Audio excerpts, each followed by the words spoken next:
चला शांतीमध्ये राहू. सतत कर्म करा, कर्म करा, पण आसक्त होऊ नका. बंधनात पडू नका. कोणत्याही वस्तूवरून मन काढून घेण्याची शक्ती स्वतःमध्ये साठवून ठेवा. एखादी वस्तू तुम्हाला कितीही प्रिय असो, तिच्यासाठी तुमचे प्राण कितीही व्याकुळ होत असोत, तिचा त्याग करायचा प्रसंग आला तर तुम्हाला होणाऱ्या यातना कितीही भयंकर असोत, तरी वाटेल तेव्हा तिचा त्याग करण्याचं सामर्थ्य तुमच्या अंगी असू द्या. दुर्बलांना या जगात स्थान नाही आणि परलोकातही नाही. दुर्बलतेमुळे मनुष्य गुलाम बनतो. सर्व शारीरिक आणि मानसिक दुःखांचं कारण ही दुर्बलताच होय. दुर्बलता म्हणजे मृत्यू होय. कर्मयोग म्हणतो, आधी स्वार्थीपणाचं जाळं पसरण्याच्या या प्रवृत्तीचा नाश करा. ज्यावेळी तुम्हाला तिचं दमन करण्याची शक्ती लाभेल, त्यावेळी मग तिला पूर्णपणे कह्यात ठेवून मनाला परत असल्या स्वार्थीपणाच्या प्रवाहात कधीही वाहू देऊ नका. आणि हे एकदा तुम्हाला साधलं, की मग तुम्ही जगात शिरून मनसोक्त कार्य करा. मग कुठे हवं तिथे जा, हवं तिथे मिसळा. तुम्हाला अशुभ दूषित करू शकणार नाही. कमळाचं पान पाण्यात असतं, पण पाण्यानं लिप्त होत नाही. तद्वतच तुम्हीही निर्लिप्तपणे जगात राहू शकाल. ह्यालाच म्हणतात वैराग्य. ही अनासक्तीच कर्मयोगाचा पाया होय. मला वाटतं मी आपल्याला मागेच सांगितलंय, की अनासक्तीविना कर्मयोगच काय, पण कोणताही योग सिद्ध होणं शक्य नाही. अनासक्तीच सर्व योगांचा प्राण. घरादारावर तुळशीपत्र ठेवून उत्तमोत्तम अशनवसनांचा संपूर्ण परित्याग करून मरुभूमीत जाऊन राहणारी व्यक्तीही घोर विषयासक्त असू शकते.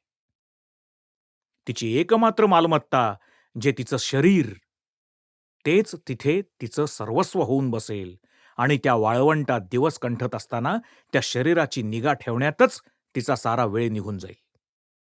थोडक्यात, अनासक्तीचा संबंध शरीराशी नाही तर मनाशी आहे. मी, माझे या बंधनांच्या शृंखला मनामध्येच विद्यमान असतात. शरीराशी आपला संबंध त्यांनीच जडत असतो. शरीराशी आणि इंद्रियांच्या विषयांशी आपला हा असला संबंध नसेल, तर मग आपण वाटेल तिथे राहिलो तरी आपण अनासक्तच राहू.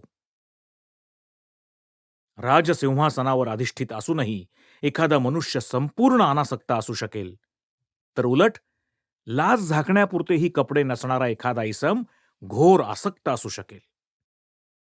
आपण आधी ही अनासक्तीची अवस्था प्राप्त करून घेऊन मग अखंड कर्म आचरित जायला हवं. कर्मयोग आपल्याला या अनर्थकारक आसक्तीचा त्याग करण्याची रीत शिकवत असतो. आता हे मात्र खरं, की आसक्तीचा त्याग करणं म्हणजे काही तोंडच्या गोष्टी नव्हेत. अत्यंत कठीण आहे ते. आसक्तीचा संपूर्ण त्याग करण्याचे दोन मार्ग आहेत. पैकी पहिला अशा व्यक्तींसाठी आहे, की ज्यांचा ईश्वरावर किंवा कुठल्याही बाहेरील सहाय्यावर विश्वास नाही. त्यांना स्वतःच्याच कौशल्यावर किंवा साधनांवर भरवसा ठेवणं प्राप्त आहे. आपल्या इच्छाशक्तीच्या, मनःशक्तीच्या आणि विवेक विचाराच्या जोरावरच त्यांना कार्य करायचं असतं. त्यांना ठासून म्हणावं लागेल, मी अनासक्त होईनच. ज्यांचा ईश्वरावर विश्वास आहे, अशांचा मार्ग याहून भिन्न असतो. तो त्या मानाने पुष्कळ सोपाही असतो. कर्माचं समस्त फल ते भगवंताच्या श्रीचरणी समर्पण करत असतात. आणि म्हणून कर्म आचरूनही ते फलावर आसक्त होत नाहीत.